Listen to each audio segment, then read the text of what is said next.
drone, of course, that was damaged by Russian fighter jets yesterday. The interesting thing to me is, what did they say? What did they not say? What are they trying to reaffirm to all the audiences? And this is so important.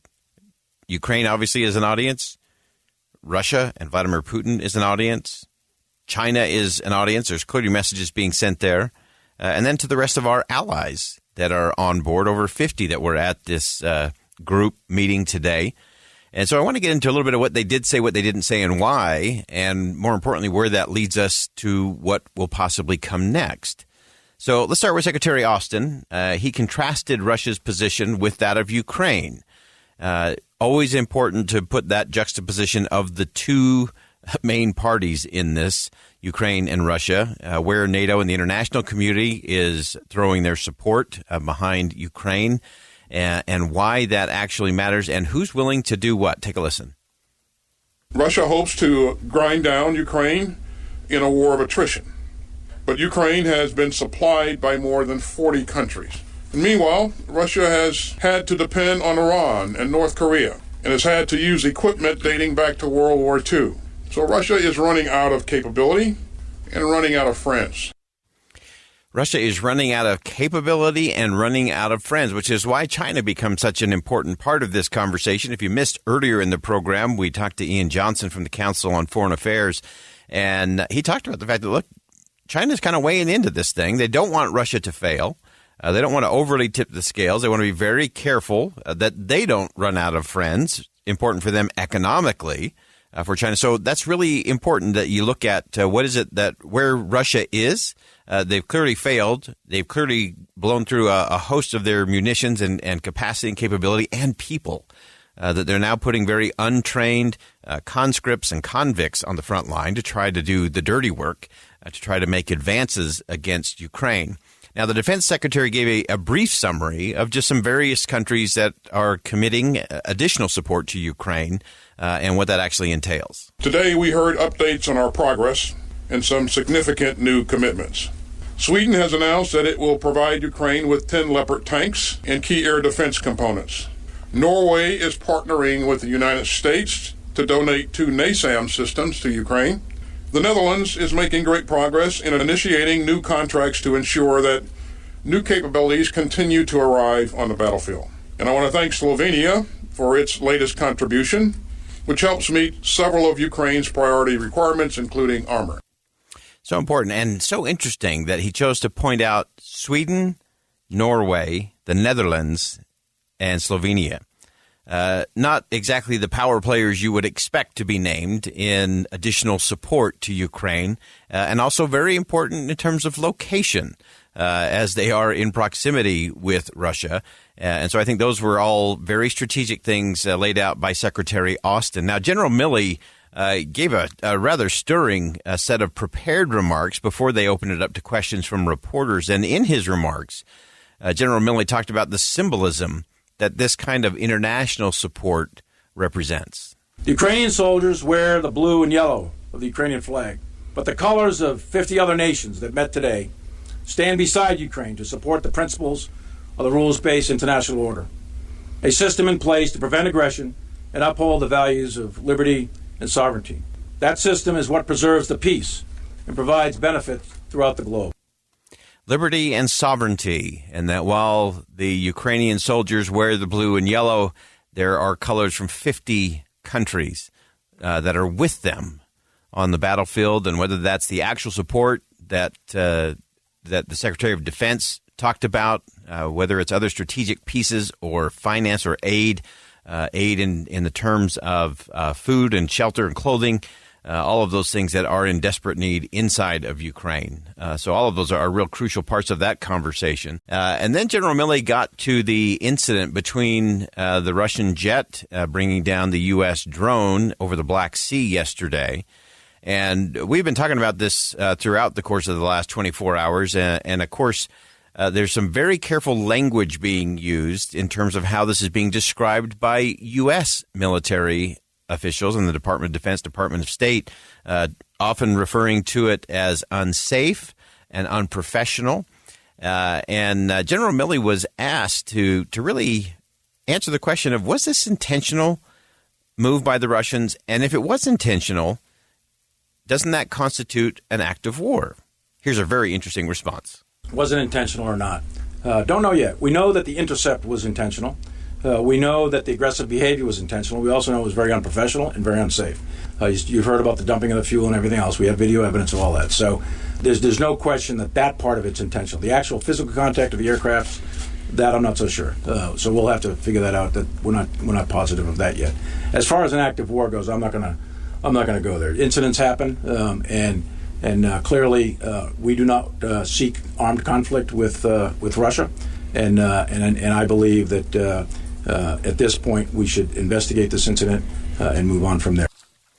And this is where the conversation got really interesting in the course of the questioning from reporters was, what is the proper response to all of this? Does this escalate things? Clearly, the U.S. is trying to tamp it down and to downplay it in terms of what it was or wasn't. General Milley referred to the fuel dumping from the fighter jets, the 2 Russian fighter jets, onto the drone, which you just don't do that over and over. He also mentioned that they do have the video. They do have video that shows that there were 19 different passes by these Russian fighter jets over a 30-minute period. Multiple times they dumped the jet fuel down onto the drone. They went in front of it, behind it, around it, and ultimately ended up striking it in the back propeller. And the question then becomes, was that last strike, was that intentional, or was that just bad flying? Was it unprofessional and unsafe? Or was it just incompetence? That's another component to it. But the part of the discussion that I think we have to get to, and this is where I think President Biden has been spot on in his approach to this particular incident.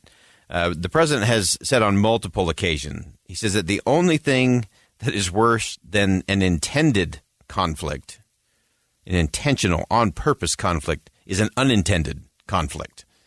In other words, one that begins because of some knucklehead in a fighter plane doing something that's unsafe or unprofessional or just incompetent.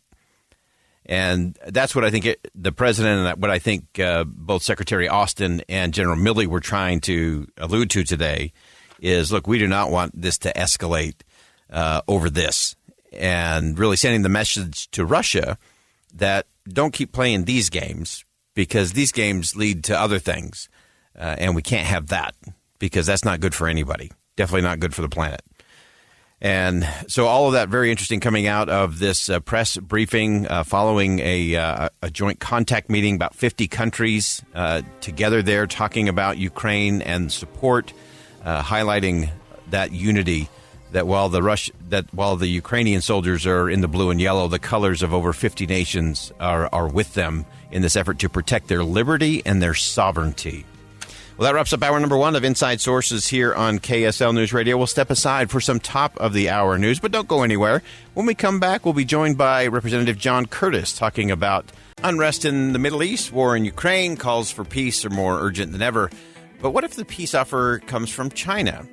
Over the last week, China has been working to establish itself not as just the economic or military superpower, but also as a diplomatic force in the world. China brokered a deal in the Middle East and between Saudi Arabia and Iran, and now is reportedly planning to talk with President Zelensky of Ukraine after President Xi meets with Vladimir Putin in Moscow. So what game is China playing, and what does that mean for the United States? And as always, we're really grateful to have Ian Johnson join us, Senior Fellow for China Studies at the Council on Foreign Relations.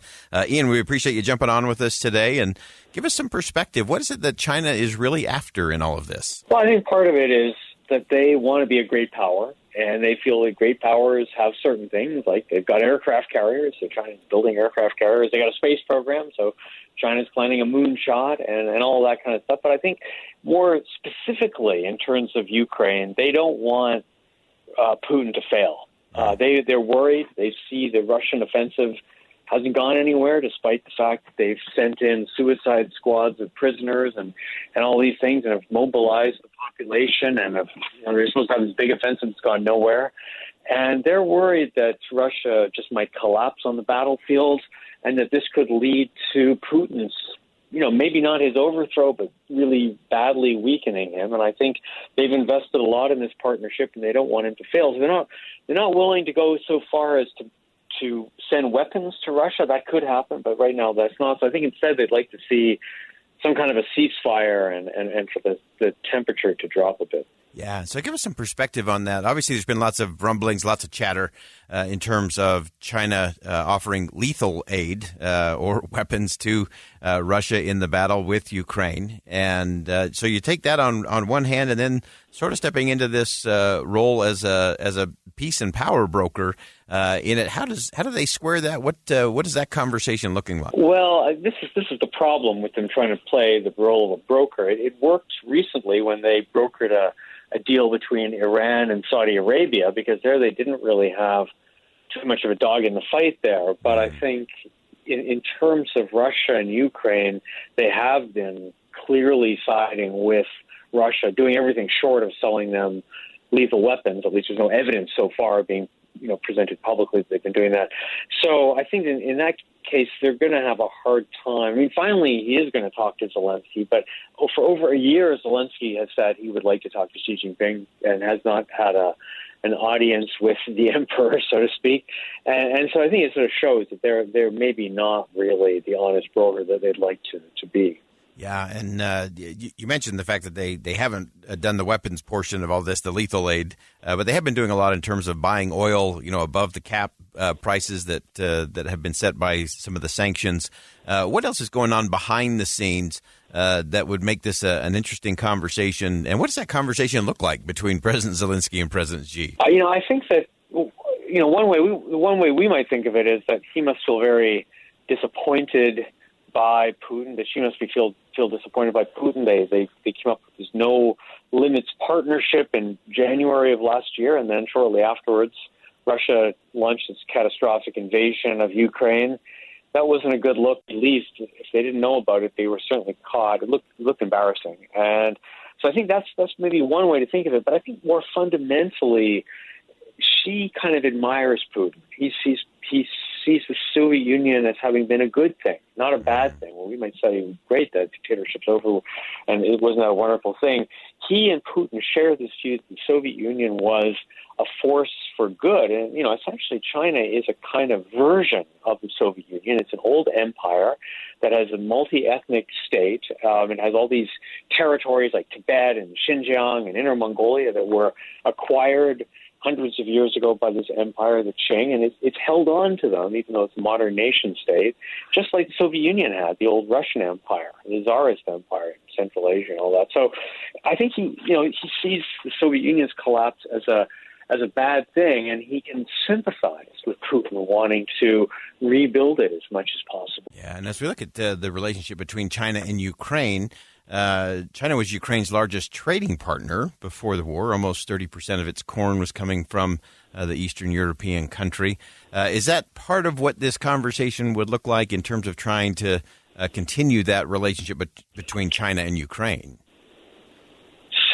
Yeah, I mean, China, it is important that it was its largest trading partner, but it is a lot of countries' largest trading partners. So that's, it was buying a lot of raw material, a lot of corn, as you said, and other things like that from Ukraine. And I think they would like to see that continue. They're also affected by the rise in global food prices, and they would like to see that stabilize. So they'd probably like to keep that deal going that has allowed Ukrainian grain to be exported. But I don't think that they're fundamentally going to be supporting Ukraine in any way. Yeah, and then looking at it from the U.S. perspective, and give us some sense, because I'd like to kind of tie and connect the dots between what China's done with Saudi Arabia and Iran, which you said is a much lower bar than what they may be trying to do with Russia and Ukraine. But what does that do in terms of U.S. influence if China suddenly does have some diplomatic power or perceived diplomatic influence in places like the Middle East and between Russia and Ukraine? It does show that China has a role to play in other parts of the world. I think it's at the very least one of these group of countries that is somewhat skeptical about U.S. intentions, especially in the wake of, say, the past 20 years, the invasion of Iraq and things like that, where a lot of countries around the world say, well, you're criticizing Russia for invading Ukraine. Didn't you do the same thing in Iraq? And China is, of course, happy to egg on that sentiment a bit. And so, they can play to that crowd a little bit, but I think whether they can really achieve a lasting breakthrough or that kind of influence the United States has, that still remains to be seen. They don't really have the competency. They don't have the language speakers in their foreign affairs apparatus, their foreign ministry, and so on, to really play that role yet, at least. Oh, that's fascinating. That's a really interesting perspective there. Ian Johnson, Senior Fellow for China Studies at the Council on Foreign Relations. Great perspective as always, Ian. Thanks for joining us today. It's my pleasure. Talk to you soon. All right. Again, that's Ian Johnson from the Council on Foreign Relations, and he has such a great read on all things China and what that actually means. And I love this thing that we have to think through in terms of the role of the United States and what happens if China really does start to play this diplomatic card. There are many places around the world that are questioning the United States in terms of commitment. Will the U.S. really be there when things get tough or challenging? Ukraine is obviously one place that's happening. Taiwan has lots of questions and concerns about that. Other allies, including South Korea and Japan, are wondering. And so this is, to me, is a really interesting thing for China to be leaning into at the moment. To think that that President Xi from China will talk with President Zelensky from Ukraine after he meets with President Putin in Russia. This deal in the Middle East between Saudi Arabia and Iran. Those are all really interesting things for China to be leaning into. And if they do show some success in that space, and as Ian rightly pointed out, they have a long way to go to be able to do that and build out their diplomatic core and their language skills in that diplomatic core to do that all around the world. It's an interesting thing, and it's one of those areas where I tend to think that China is playing much more of a game of checkers with the world. And it still feels like the United States and the administration are playing a little bit of checkers. And checkers versus chess is always interesting to look at. But I think we have to look at all the complexities. China is clearly saying we're not just military and we're not just economics. We have a diplomatic role to play and influence to be had around the world as well. And that's a conversation we got to get to in terms of the U.S. leaning in and having confidence in the principles, the policies that have made this country what it is and has really been a light and beacon of freedom around the world.